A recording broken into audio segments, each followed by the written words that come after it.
Welcome to Midlife Unplugged, the Fuck It Years. I'm your host, Lara Portelli. This is the space where we strip away the polite BS, rip the gloves off and get real about what it means to thrive in our second act. Each week, I'm joined by a guest who's walking their own audacious midlife path. We're talking menopause, divorce, reinvention, and everything in between. Buckle up, because this isn't your mother's midlife crisis. This is Midlife Unplugged. Good afternoon, everybody, and welcome back to Midlife Unplugged, the Fuck It Years. I'm your host, Lara Portelli, and with me this afternoon, I have the lovely Melissa Melrose from the Gold Coast in our lovely country here in Australia. Welcome, Melissa. Welcome. Thank you for having me. Oh, absolutely. Absolutely. I'm really excited to chat to you today about the work you do with women in midlife, and especially around something as important as breath work, because Yes. breathing is something we don't take it for granted. Would you agree with that? Because We take it for granted in the set that we breathe, obviously, because everyone goes, well, we breathe all the time. But the depth of the breath and the understanding of how limited our breathing mechanism in the sense of how we breathe really does affect and sort of shows me to what you're actually holding on to, because the breath is in touch with the nervous system. So the body and the nervous system with the breath, that's how we have learned to kind of hold the breath, store trauma. So there's a lot that the breath can show you, not just as sort of something to reveal things, but also to calm you down, to help you come back to presence. And I think a lot of the work that we need to be able to do on this journey is to stay as present as we can in the chaos. Absolutely. So let's talk about it, the breath work, and specifically your bucket moment in life and what led you to be doing the work you are today. I know myself as a mentor, there's been, things that have happened in my life and experiences that have led me to do the work and write books and what I do today. What led you to your bucket moment and what the work that you do today with women in midlife? Good question. Oh God, I've had so many fuck it moments. I actually can't count. There's not actually one that has been part of my journey. I think it's been really, to be honest, an evolving journey, because I was born a sensitive. I was an empath, and I've always been able to read people. So I think my journey has been trying to understand myself, being as sensitive as I can, and understanding what other people don't read and feel. So for me, it always made me feel different. It made me look at people differently. And I triggered a lot of people because of the way that I felt things. And that also brings a lot of truth to the surface that people may be unconscious to and not ready to feel. So I noticed I did that from a young age. And I think what I recognized from an early age is that I was living somebody else's life in the way that I was conditioned from my childhood. And my parents were great, but they were also unconsciously parenting. So for a very sensitive person, having parents that weren't able to hold that space for my sensitivities, those belief systems and the programming that I got from childhood, I spent a lot of time unraveling that. So in the knowing that I was already doing that from a young age, I landed into breathwork when I was 21.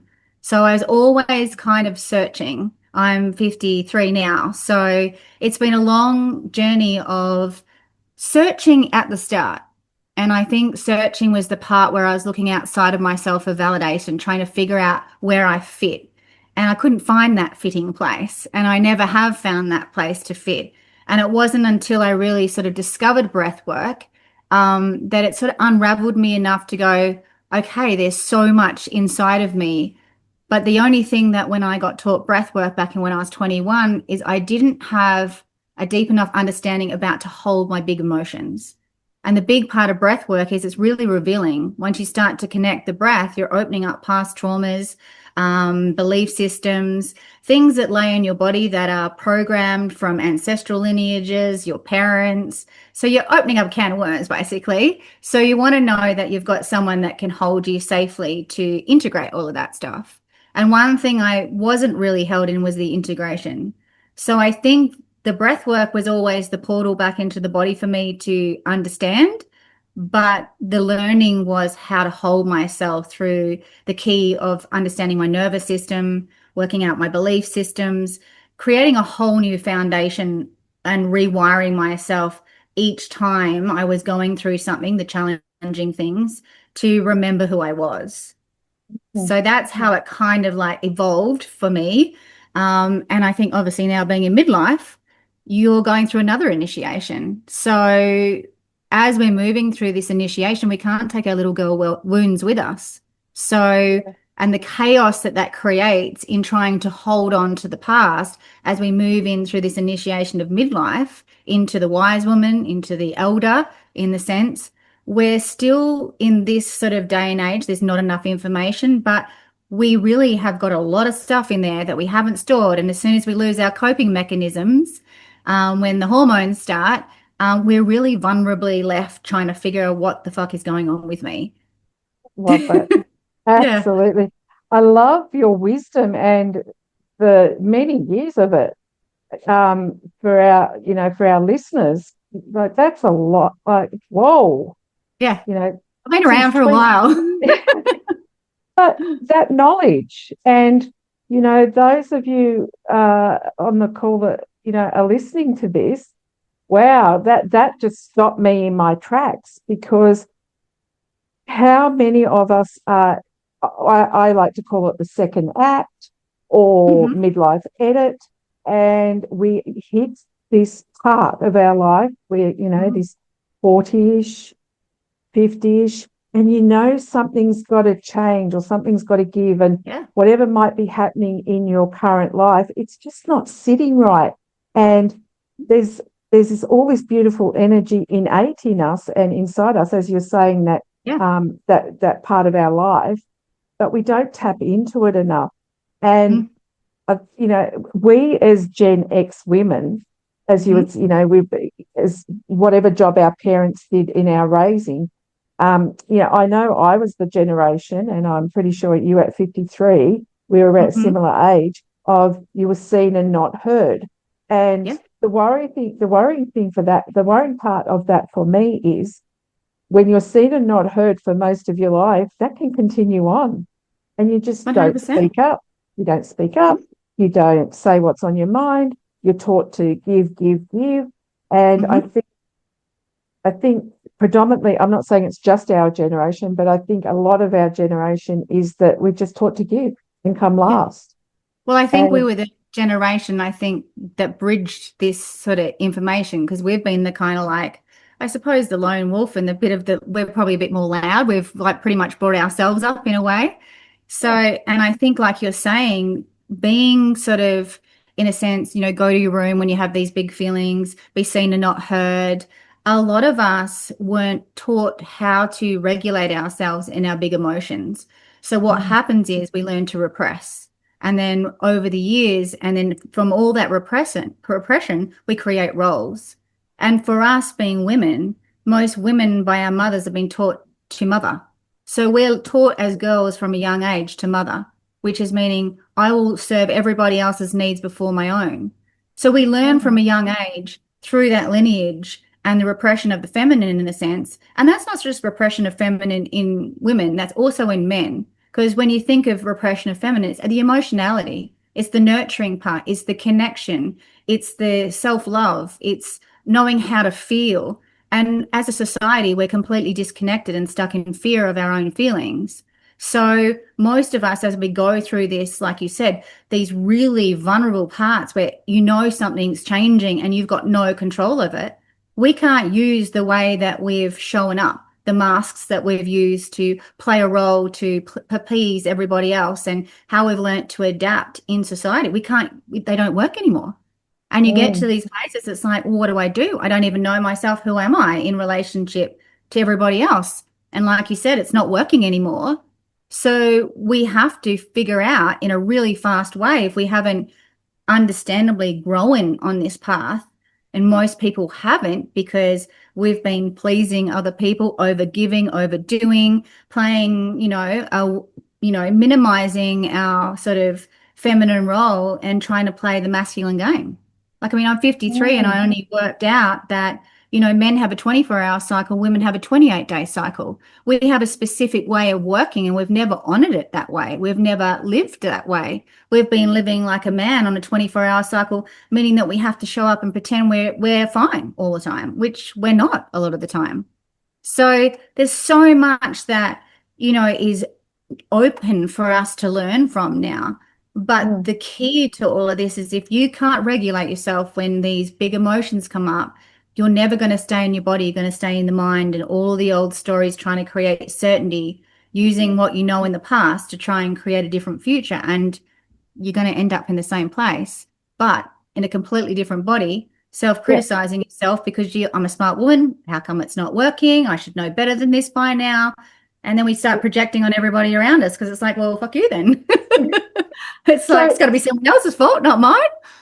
Let's just unpack that little bit. Let's rewind for a second there, Melissa. You talk about men have it. Was it 20? I found that really interesting. And I'm sure a lot of women listening to this call will too, because it stopped me in my tracks. It was a little bit of a boom moment. Did you say men have a 24-hour cycle or a 24-day cycle? 24-hour cycle. So they can loop around in 24 hours. Well, you know how a woman has a cycle, like as in we have that sort of menstruation stage, then we come out of menstruation, then we're in ovulation, and then we move down back through the luteal phase and then back into. So all of those stages are like seasons for us. And how we can adapt and use our body in a certain way is very different at each sort of cyclical time of the month. Like we're not on 24 hours like a man can be. And we don't wake up the next day feeling the same way. But then we've also been made to feel guilty that we've got to sort of work on a 24-hour cycle and wake up the next day feeling the same thing, ready to do the same thing that we did the day before. Well, we move a different way. We need to be able to be in attunement to our body, especially through midlife. And we've lost that wisdom. We're completely disconnected to our body. And the only way that we can reconnect is by learning to move through our feelings. But most of us have been wired to fear our feelings because no one was really there to hold us through them. It was like you said, seen and not heard, go to your room, because our parents didn't have the consciousness to understand how deeply that meant of how we were going to adapt or grow as a woman or a man in society later on, because we start to just adapt and morph into what's accepted, not into becoming a whole person. And it's not about being good or bad and there's a good emotion or a bad emotion. Emotions are just emotions. Feelings are just feelings. It's not good and bad, but in society, if you're not happy, if you're not high vibe, if you're not showing up with a smile on your face, which is very our generation, then there's you just don't talk about that stuff. And so there's a lot of shame around heavier emotions. But in the human experience, we need to be able to accept all of it, the light and the dark, the good and the bad, the happy and the sad, or we're never going to be whole. It's not about being better. It's about being whole and learning to find really deep self-acceptance for what is. And so we're taught to a degree to be scared of our feelings, correct? Yeah, 100%. And fear them. Well, the fear is what keeps us dysregulated. So we're not running from the bear anymore when we're talking about our nervous system. The fear that we have is of the feelings that we weren't safe in feeling when we were younger. So most of our big reactions in our life in the present moment, especially when we get to these crazy menopausal part where the hormones are going everywhere, it makes us really vulnerable and our feelings are going all over the shop. So unless you can stay present in the chaos of what that feels like in your body, you're going to go into big reaction. And all of those repressed emotions are going to come flying out of nowhere and projected normally onto the people that really probably don't deserve it. Or maybe they do because you've been playing a role for a while and you haven't been speaking up. So it comes out in different expressions depending on how you've, played a role in society in your own life. And I think it's about coming back to the truth right now, coming back to the reality of what is more than trying to fix it. Because there's nothing that we need. It's a source of truth, right? 100%. Back to source of truth. Yep. Yeah, tapping back into that. The other thing, Melissa, that I find intriguing is a lot of women, some women at this stage might be empty nesters, but some women are actually going through menopause or midlife change, midlife edit, whatever, you like to call it, second act. They may have started perimenopause, they may not, whatever their situation may be. They may also have teenagers going through puberty at this point.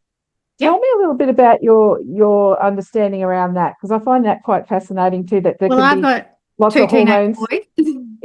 in one home. Yeah. I've got two teenage boys. I'm a single mum, so I've been sort of parenting them pretty much for 10 years by myself. I've had only one relationship in between that. But the teenage years, like, to be honest, I find puberty and menopause very similar. So if you can really relate to yourself and understand what you're feeling, then when you can relate to your teenager and their big feelings, you can start to not take it so personally. So for me, I've recognized the things when I'm tired and I'm recognizing the same things that are going on with them, or the feelings that I'm having, they're also having the same feelings. So it's really up to me as a parent to be able to anchor myself and feel through what I'm feeling, because they will be feeling something very similar. We can either go into big chaos and projection and reaction, or we can work with our children in having that understanding that it's not a personal attack, because a lot of the stuff we're feeling right now isn't personal to anyone else. It's us trying to sift through this initiation, and our kids are also going through initiation as well, and they have to individuate a little bit away from us to understand who they are in separation to us. But a lot of us want to hold on or manipulate, or we haven't worked through our own inner child stuff. So then it becomes this sort of messy little loop with our children, because everything starts to feel personal when they want to move away and become their own individual. And we still have to guide them. We still have to give them grounding, and we still have to have boundaries. But there needs to be a nurture to it. There needs to be an understanding, because we're really reflecting a lot of stuff to each other, especially our children. I found my boys have been my greatest teacher of presence, to bring me back to the moment and to really have a look at what they are showing me that's still living inside of me. Anything that's wounded within me, your kids will show you. And there's such a gift if you can recognize it that way, instead of trying to fix them to make you feel comfortable, which is pretty much what our parents did. Absolutely. That's so fascinating. Mm. I can resonate with, that's such a big like eye opener, like it makes so much sense. And I like that that word that you used. Was it individuate? Yes. And as Carl Jung talked about it a lot in the shadow work that he does, and it talks about individuation. But I haven't really dived hugely deep in his work, but funnily enough, a lot of my work aligns to what he does, because in the breath work that I do, there's a really deep spiritual psychology to rebirthing. And so that's always fascinated me the most, is the human relating, and also to relating to myself, because I could feel the truth of other people, but they would be telling me something different. So I was confused, especially as a young child, like, why are you telling me that when I know you're feeling something different? And so that would always get me into trouble, because I would pick up on things that they didn't want to speak about, or were feeling, and they weren't really wanting to feel those things because they were suppressing them. So when you're tapping on people's wounds, it can be really interesting. It's great now for me as a like a guide and a coach, and someone that can hold a really deep space for someone. But if you haven't met that in yourself, it's very hard to hold other people through it. And to be able to anchor a safe space right now is really, really important, because most of us haven't ever experienced what a safe place feels like, to be unconditionally held when we're revealing some of the parts of ourselves that we've deemed that's unlovable. And uncomfortable. So if you might feel safe physically. Would you agree with that? Yeah, I think a lot of people don't know what safe is. Yeah, a safe place to open up to, like you just touched on it now. You're telling me one thing, but I can feel something else.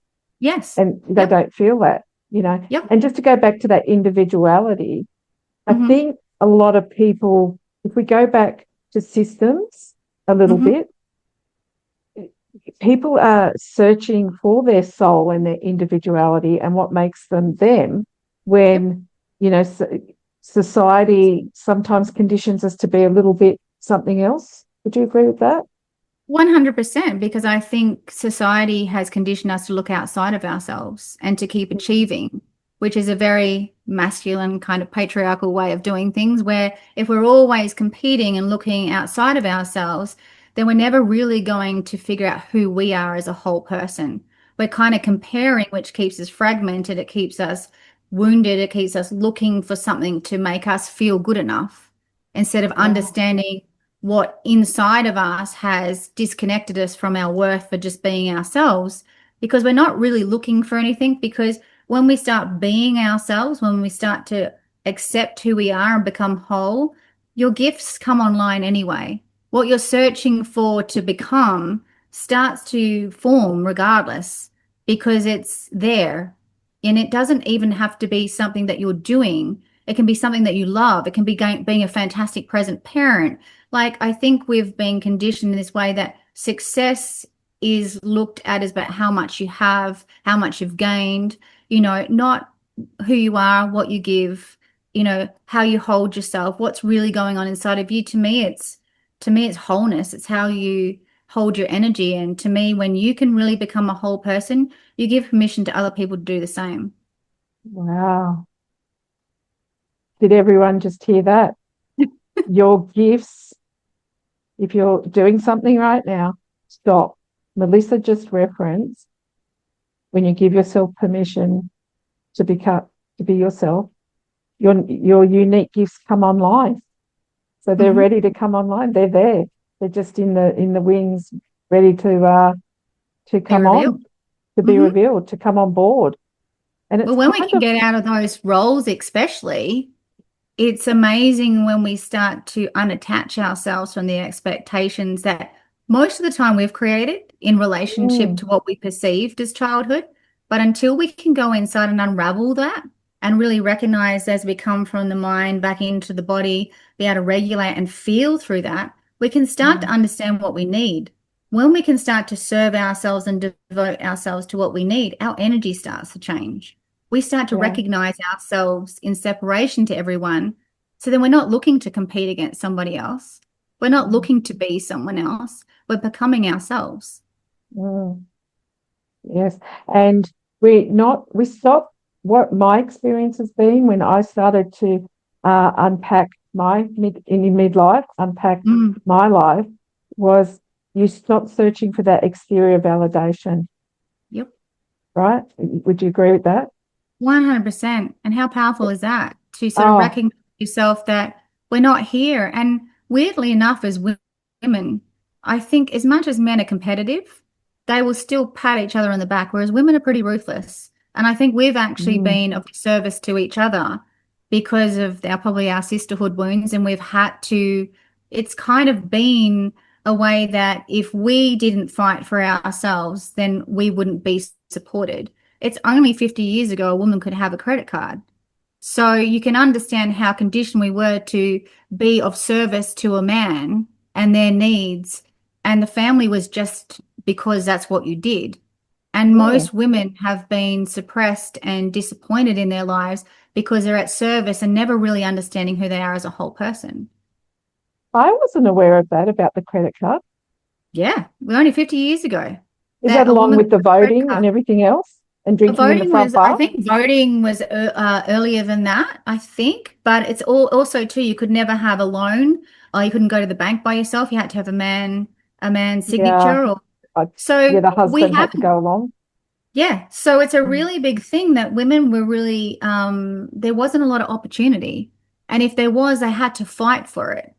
And so we're mm, very lucky in this time now from the women before us, but the women before us still have passed their unconsciousness down that we as women now have to unravel because it lays in our cells, it lays in our DNA, it comes through us as themes, it comes through us as learnt behavior. And until we meet ourselves, we can't become that person if we don't meet the parts of ourselves that we've learnt, that we don't like, that we fear. That's the key to becoming. absolutely. And those They're wounds deep. that have been passed down ancestrally, Hmm. and sisterhood wise, as you were Hmm. saying. Well, I mean, But we need to compete. Yeah, it wasn't so, I mean, it was a while back that sisters met in tribe, right? And they sat around and supported each other. And as they say, it takes a village to raise a child. It 100%. takes a village to be there for each other as well. Because there's a beautiful gift when a woman's in tune with her own body and who she is, because she loses that competition and starts to become who she is, to actually hold space for other women to remember who they are. So it's a Exactly. powerful process when we start not competing against each other. And because that, like you talked about before, that external validation, there's a worth of a woman that has been this. So there's a lot as we get to midlife that it feels like we've been put out to pasture. Well, many of the women before us, it's like that we're null and void once we get to that place in a man's world.